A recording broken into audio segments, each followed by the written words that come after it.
derdin unutup sensiz yaşamak bugünüm doğanok, sensiz bolanok.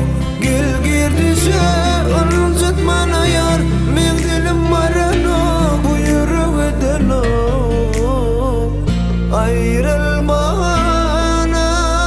yar sevgilim, yanına gelmişem, aşkında uğrunda sönmüşem. Her gece kapıda gülleri bilece düzmüşem, yoluna uymuşam ömrüme yar. Yar sevgilim, yanına gelmişem, aşkında uğrunda sönmüşem. Her gece kapıda gülleri bilece koymuşam, yoluma düzmüşem ömrüme yar.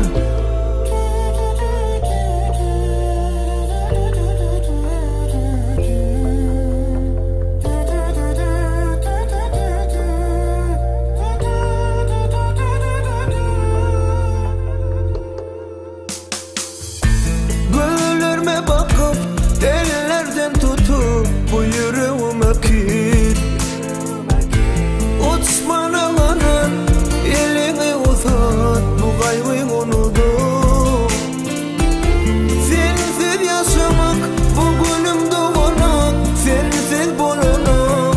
Gel girdişe anılcatmana yar, bu dilim maranok, bu yürek edenok.